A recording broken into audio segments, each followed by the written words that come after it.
Assalamualaikum warahmatullahi wabarakatuh. Perkenalkan, nama saya Zulfaini. Assalamualaikum warahmatullahi wabarakatuh. Saya Khairunisa dari 5A Perbankan Syariah. Assalamualaikum, perkenalkan nama saya Fira Nur Fadila. Jadi di sini kami akan menjelaskan tentang pasar uang. Selamat menyaksikan. Definisi pasar uang. Pasar uang atau money market didefinisikan sebagai keseluruhan permintaan dan penawaran dana-dana dan surat berharga yang mempunyai jangka waktu 1 tahun atau kurang dari 1 tahun dan dapat disalurkan melalui lembaga-lembaga perbankan. Pasar uang sering juga disebut pasar kredit jangka pendek. Pasar uang dalam teori ekonomi bukanlah suatu tempat atau fisik orang berjualan dan menjajakan barang dagangannya. Pasar diartikan lebih luas dan abstrak, namun tetap mencakup. Yang kedua itu karakteristik pasar uang. Yang pertama, menyediakan fasilitas atau jaringan transaksi jual beli aset finansial. Yang kedua, mempertemukan pihak yang memiliki surplus dana dengan pihak yang mengalami defisit. Yang ketiga, transaksi dalam pasar uang sebagian bersifat jangka pendek. Yang keempat, pasar uang juga berfungsi untuk memenuhi kebutuhan dana jangka pendek perusahaan, lembaga keuangan, dan pemerintah, mulai dari overnight sampai dengan jangka waktu tempo 1 tahun. Yang kelima, pada waktu yang sama, pasar uang menyediakan outlet investasi bagi pihak surplus dana jangka pendek yang ingin memperoleh pendapatan atau dana yang belum terpakai. Yang ketiga itu jenis-jenis risiko investasi di pasar uang. Itu ada yang pertama, risiko pasar uang. Semua surat berharga, termasuk instrumen pasar uang, memiliki risiko yang disebut market risk atau kadang-kadang juga disebut interest rate risk, yaitu risiko yang berkaitan dengan turunnya harga surat berharga dan tingkat bunga naik mengakibatkan investor mengalami kekalahan modal atau capital loss. Yang kedua, risiko reinvestment, risiko terhadap penghasilan suatu aset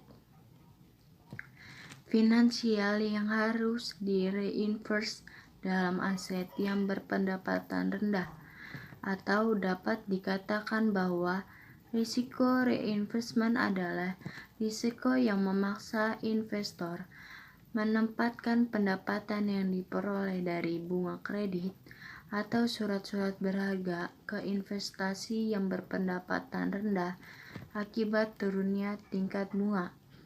Yang ketiga itu risiko gagal bayar.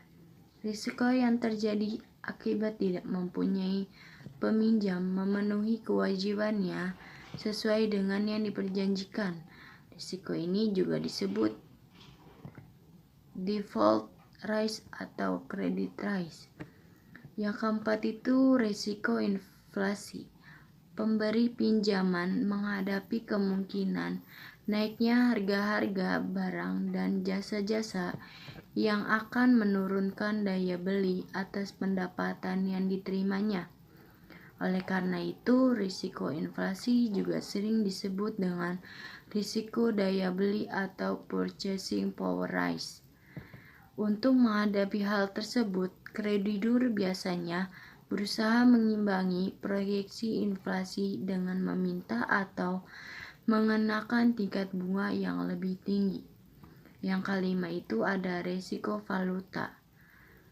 Investor internasional dihadapkan pada risiko mata uang, yaitu kerugian yang terjadi akibat adanya perubahan yang tidak menguntungkan terhadap kurs mata uang asing Misalnya, apabila seorang investor Indonesia membeli obligasi pemerintah Jepang di pasar uang Jepang, keuntungan dari obligasi ini dapat turun drastis apabila nilai yen mengalami penurunan terhadap nilai rupiah Indonesia. Yang keenam, risiko politik. Risiko ini berkaitan dengan kemungkinan adanya perubahan ketentuan perundangan yang berakibat turunnya pendapatan yang diperkirakan dari suatu investasi atau bahkan akan terjadi kerugian total dari modal yang diinvestasikan. Yang ketujuh, marketability atau liquidity risk. Risiko dapat terjadi apabila instrumen pasar uang yang dimiliki sulit untuk dijual kembali sebelum jatuh tempo.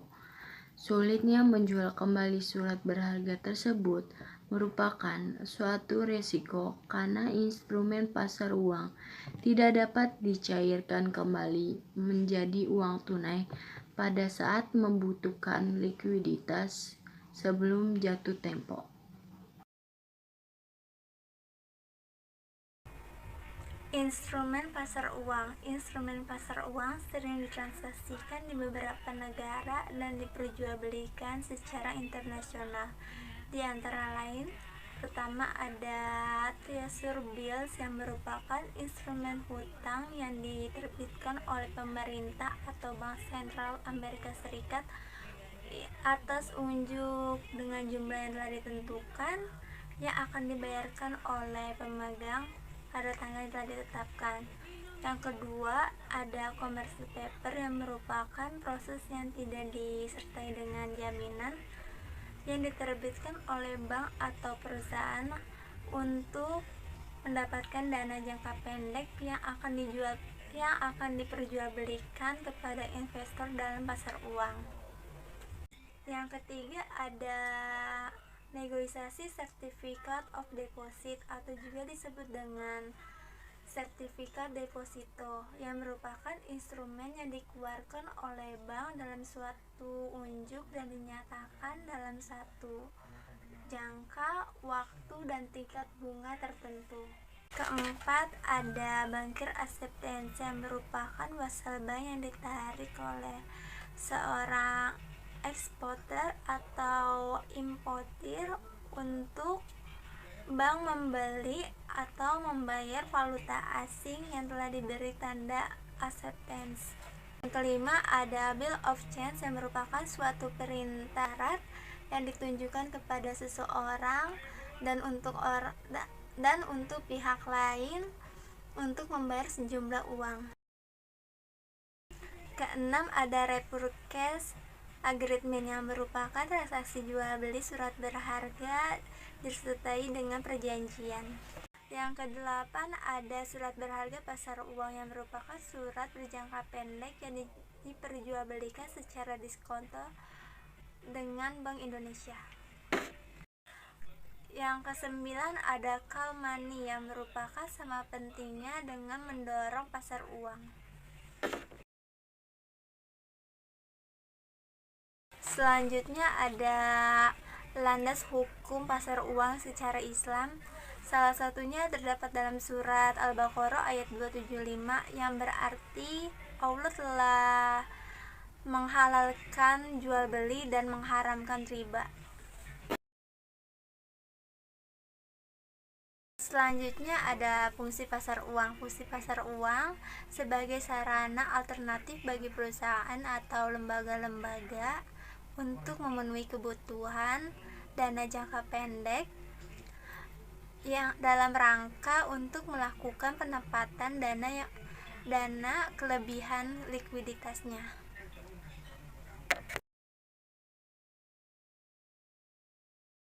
Ada pelaku pasar uang.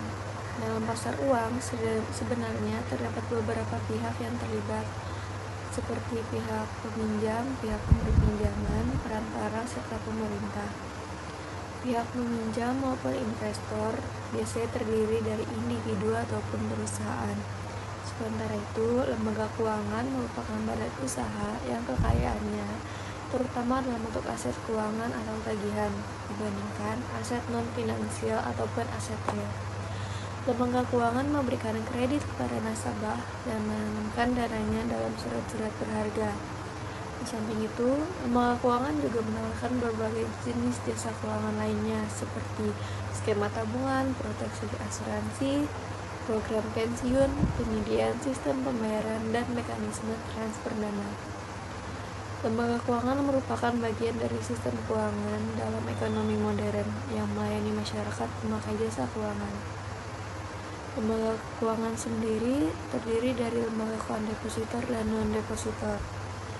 Lembaga keuangan depositor merupakan lembaga keuangan yang menyimpan langsung dana dari masyarakat dalam bentuk simpanan ataupun deposito, misalnya giro, tabungan, atau deposito berjangka yang diterima dari penabung atau unit surplus.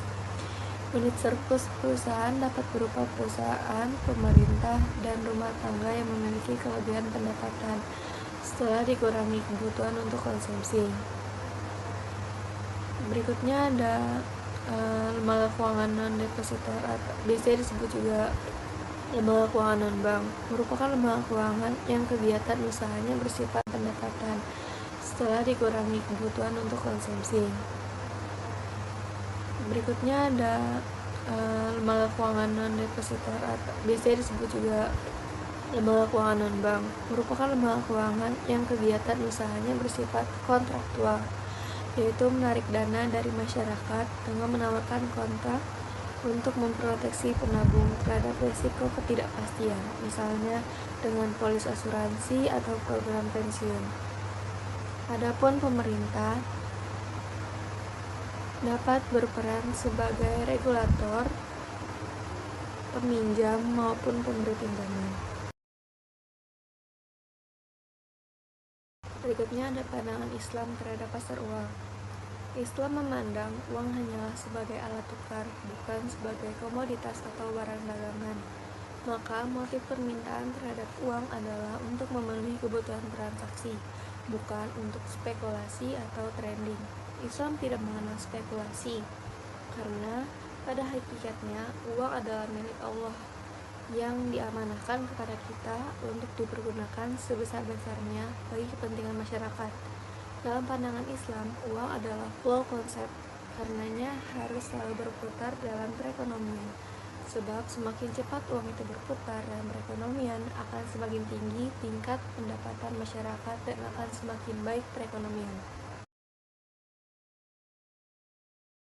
Berikutnya ada perbedaan mendasar pasar uang konvensional dengan pasar uang syariah. Pada dasarnya, pasar uang syariah dan pasar uang konvensional memiliki beberapa fungsi yang sama, di antaranya sebagai pengatur likuiditas. Jika bank memiliki kelebihan likuiditas, ia dapat menggunakan instrumen pasar uang untuk menginvestasikan dananya, dan apabila kekurangan likuiditas, ia dapat menerbitkan instrumen yang dapat dijual untuk mendapatkan dana tunai. Adapun perbedaan mendasar antara keduanya yaitu pada mekanisme penerbitan dan pada sifat instrumen itu sendiri. Pada pasar uang, uang konvensional, instrumen yang diterbitkan adalah instrumen hutang yang dijual dengan resiko dan didasarkan atas perhitungan bunga, sedangkan pasar uang syariah lebih kompleks dan mendekati mekanisme pasar modal. Sekian dari kami, dari saya juga. Assalamualaikum warahmatullahi wabarakatuh.